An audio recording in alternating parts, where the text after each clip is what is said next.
Olá pessoal, eu vou falar com vocês hoje sobre alterações glicêmicas e afogamento. Vamos começar com afogamento. A gente considera afogamento, ou é considerado afogamento, né? É quando há aspiração de líquido não corporal, né? Então, a pessoa sofreu esse afogamento não porque ela broncoaspirou um vômito ou algo do tipo, né? Ela sofreu porque ela esteve submersa, né, abaixo da superfície da água ou com a face virada para a água, né, imersa. E estatísticas falam, isso varia um pouquinho de trabalho para trabalho, mas estatísticas falam que é a segunda maior causa de acidentes em crianças e pessoas jovens. Existem dois tipos de afogamento, o seco e o úmido.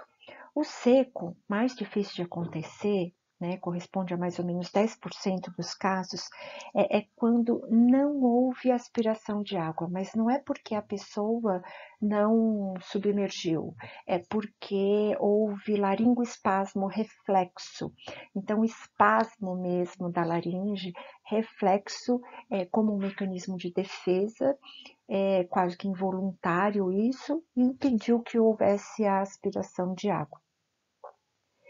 E o afogamento úmido, que corresponde à grande maioria dos casos, né, é quando houve a inundação do aparelho respiratório pela água. As causas de afogamento, elas podem ser primárias e secundárias, né? Isso a literatura divide dessa maneira, né? Isso não muda o tratamento, mas, enfim, existe essa divisão didática, né, desse problema do afogamento.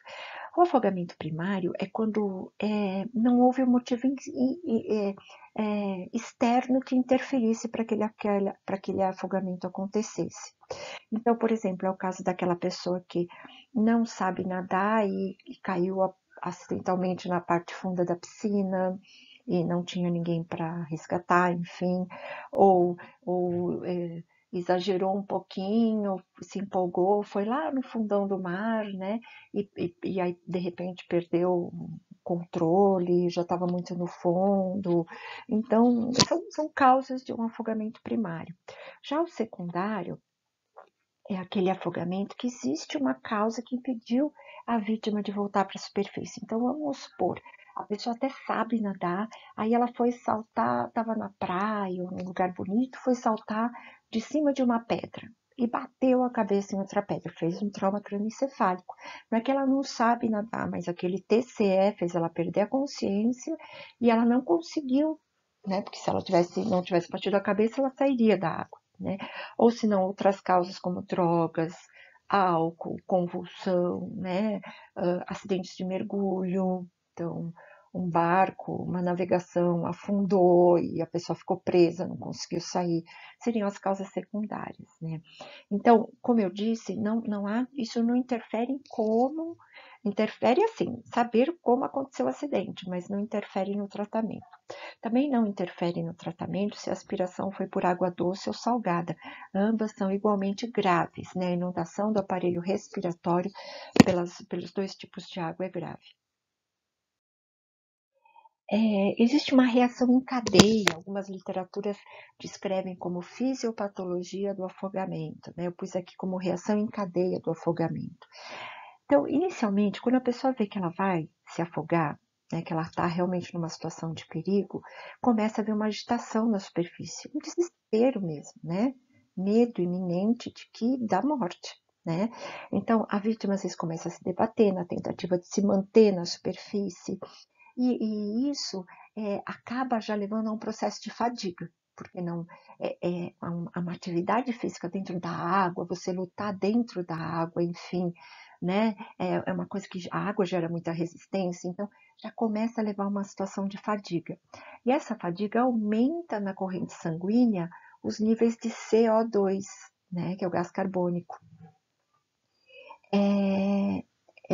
Porque às vezes ela não consegue manter a calma, eu vou boiar, vou esperar por ajuda, dá realmente um desespero, né?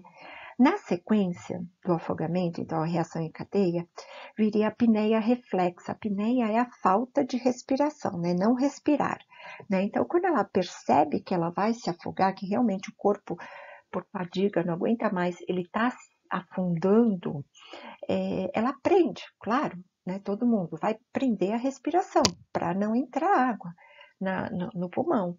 Mas isso leva a mais um agravante. Os níveis de CO2 que já estavam altos na corrente sanguínea por causa da agitação aumentam ainda mais, porque ela prendeu, ela parou de respirar. Aumenta mais o CO2. Existe o nosso sistema nervoso central, mais especificamente o bulbo, é uma estrutura que a gente tem lá no cérebro, ele que comanda a respiração. E quando os níveis de CO2, né, de gás carbônico no sangue aumentam muito, o bulbo automaticamente manda um comando para que haja uma inspiração, porque somos seres aeróbicos, a gente depende disso. Então aí vem a grande inspiração. A grande inspiração é, por mais que a vítima queira, ela não consegue ficar em apneia, né? Então, esse CO2 aumentado, enfim, tudo isso é incompatível com a vida, né? O aumento do CO2 na corrente sanguínea, chamado de hipercapnia, que é esse termo que está escrito aqui, olha, hipercapnia, acaba fazendo com que haja grande inspiração. E essa grande inspiração vai inundar todo o aparelho respiratório. Evidentemente, a inundação do aparelho respiratório vai impedir que haja troca de gases, né? A pessoa não vai conseguir mais inspirar, expirar, não vai conseguir respirar normalmente, então essa asfixia leva a convulsão, a hipóxia cerebral. Nosso cérebro é altamente sensível à falta de oxigênio, ele não tolera a falta de oxigênio, é a célula que mais tem, tem necessidade, ela não consegue trabalhar em regime anaeróbico, ela só trabalha em regime aeróbico. Então, essa hipóxia cerebral, né, vai piorar, vai ter a convulsão e, evidentemente, essa pessoa vai evoluir para uma parada cardiorrespiratória, né, e vai morrer se não for resgatada. Bem, a gente vai falar um pouco sobre salvamento, né? E para falar sobre salvamento, eu escolhi essa referência, que é a Sociedade Brasileira de Salvamento Aquático, que é a Sobrasa. Vocês podem até entrar no site, né? O fundador é esse médico, David Spillman. Ele tem muita coisa publicada a respeito. Chama sobrasa.org. Se vocês acessarem esse link, vocês vão ter um monte de informação bacana sobre questão de afogamento, de prevenção e tudo mais. E é uma referência, né? É uma referência na questão do salvamento aquático, essa sociedade. E ele traz um elo de sobrevivência, aqui, uma cadeia de sobrevivência do salvamento aquático, e a gente vai falar dela agora. Então, como que eu devo proceder no afogamento? Bom, primeira coisa, não está escrito aí no slide, mas a primeira de todas as coisas é eu saber nadar, né? Se eu não souber nadar, eu não posso, né, pular na água ou ir lá no fundo, ou enfim, porque aí vão ser dois afogados, né? Não só a vítima, mas eu vou virar uma vítima também. Então, a primeira coisa é o socorrista realmente saber nadar. O ideal, a gente sabe que as pessoas às vezes não têm, né, o equipamento certo na mão, mas eu vou passar o que seria o ideal para vocês. O ideal é que o socorrista se aproxime pelas costas da vítima, né? E segure com a cabeça assim por baixo dos braços, né? Segure o tórax vindo por trás e com a cabeça da vítima apoiada nos ombros. E nesse momento se oferece uma flutuação, né? Chega por trás da vítima, se oferece a flutuação, que seria uma boia, né? Uma boia adequada, um colete salva-vidas, alguma coisa assim. Só que o que acontece, como eu falei, é que uma pessoa, assim, se está numa situação, sabe nadar e não tem, ela vai entrar. Então, a gente sabe, a própria Sobrasa sabe disso, né? Que a grande maioria das pessoas, quando vão lá tentar socorrer um amigo, um parente, vão de qualquer jeito. Mas o correto é, né, oferecer a flutuação, então vamos falar do correto. E aí, se o afogado tiver, vamos chamar assim, afogado, né? Se o afogado estiver consciente, aí nadando até trazer ele para fora da água. Agora, se estiver inconsciente, que é o grande problema, né? Se estiver inconsciente é porque possivelmente já houve aspiração de água. Então, tem que se oferecer respirações de resgate boca a boca. Isso mesmo, como está escrito aí, boca a boca. Porque se fala que é muito difícil usar aqueles dispositivos de proteção, né? Aquelas interfaces para fazer uma respiração boca a boca, uma respiração com interface de proteção. Então, ainda é boca a boca com a vítima dentro d'água.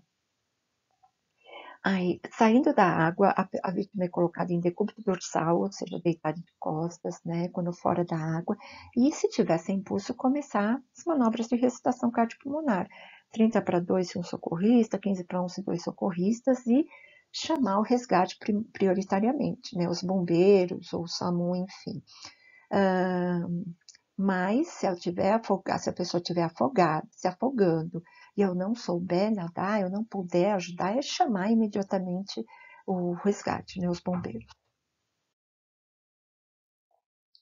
Existe uma questão de, assim, eu falei que o cérebro ele não aguenta, né, a falta, a privação de oxigênio não aguenta mesmo.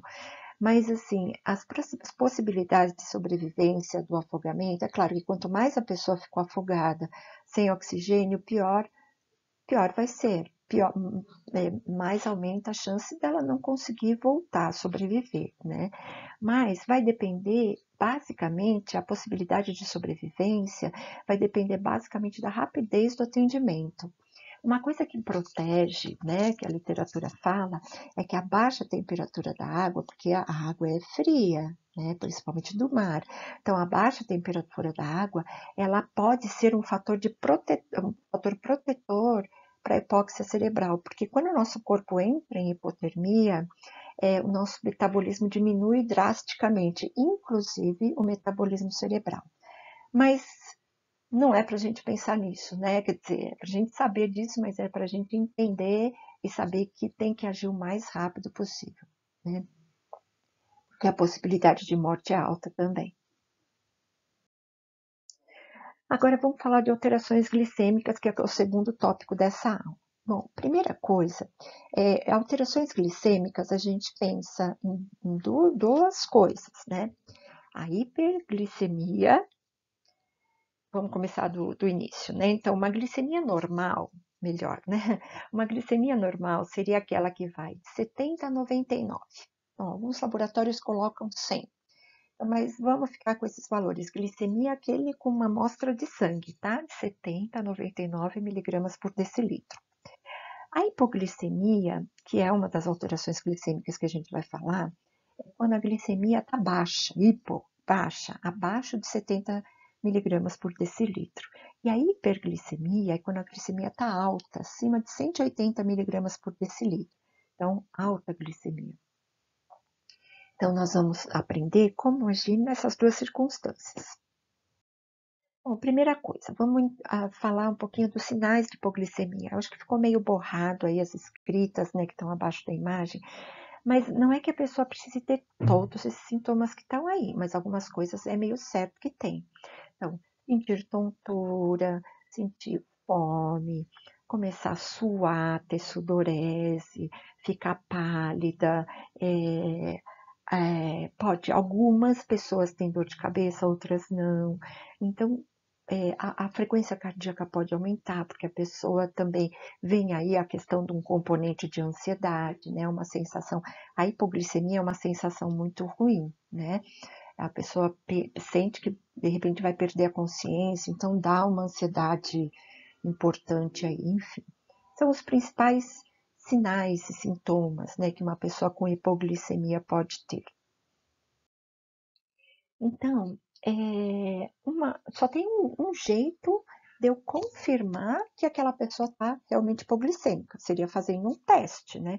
Só que nem sempre eu tenho um teste para fazer. Um teste rápido que pode ser feito em casa para as pessoas que têm é aquele aparelhinho de glicemia capilar, sabe? Que pica a pontinha do dedo, colhe uma gotinha de sangue numa fitinha que está encaixada no aparelho, ele faz a leitura em poucos segundos, como está a glicemia. É comum diabéticos terem esse aparelho em casa, né? Mas nem sempre a gente tem, né? Às vezes a gente está na rua, enfim, na faculdade, no trabalho. Como que vamos fazer? Perguntar para a pessoa: você comeu? Né? Você comeu? Primeira pergunta: você comeu? Não, eu não comi faz tempo, enfim. Ou se for, vamos pensar numa pessoa diabética, né? Porque uma pessoa não diabética que faz hipoglicemia, ela pode comer qualquer coisa que está tudo bem, ela vai melhorar. Mas a abordagem mais complicada é quando a pessoa é diabética. Eu não posso dar açúcar à vontade para ela, ou ela não pode comer à vontade até passar aquela sensação. Porque depois da hipoglicemia virá rapidamente a hiperglicemia, que é um outro problema. E sim, o diabético faz hipoglicemia. De que maneira? Quando ele esqueceu de tomar a dose do medicamento dele, ou da insulina, aliás, quando ele tomou, não quando ele esqueceu, ele tomou os medicamentos, a insulina ou o hipoglicemia antioral, né? Às vezes são comprimidinhos, ele toma para controlar o diabetes. Só que o diabetes é um indivíduo, um diabético, ele não pode ficar muito tempo sem comer, sabe? Ele tem que tomar os remédios dele, ou a insulina dele, mas ele tem que comer em intervalos regulares. Então vamos supor que ele até tomou de manhã, lembrou de tomar tudo direitinho, mas já está muito tempo sem se alimentar. Ele pode fazer hipoglicemia, eles fazem. E a hipoglicemia no diabético é uma coisa tão séria quanto a hiperglicemia, sabe? Talvez até mais séria. Então, o que eu vou fazer no diabético? Tem que agir com parcimônia, com cuidado. Então, o que se recomenda? Uma colher de açúcar, né? Pode ser uma colher de chá de açúcar dissolvida em um copo de água, um copo de 200 ml de água, tá? Ou, se não, eu ofereço um copo de refrigerante comum. Quando eu falo um copo, é sempre pensando em 200 ml, tá bom? Um copo de refrigerante comum, não diet. Porque o diet, ele não tem açúcar. E essa pessoa está precisando de açúcar rápido agora. Mas aí que tá, um copo de 200 ml, não uma latinha de 350 ml, entendeu? A mesma coisa um suco de caixinha, de 200 ml. Não um monte de suco, né? Ou se não, 4 balas de fácil mastigação. Bem fácil, aquelas bem molinhas. Então, seria uma forma de tirar aquela pessoa da hipoglicemia. Espero uns minutos, 10, 15 minutos, a pessoa deve melhorar. Se não melhorar, ela precisa ser levada para avaliação médica, para um serviço, tá? E a hiperglicemia? Bom, a hiperglicemia é o contrário, ela corresponde a alta concentração de glicose no sangue.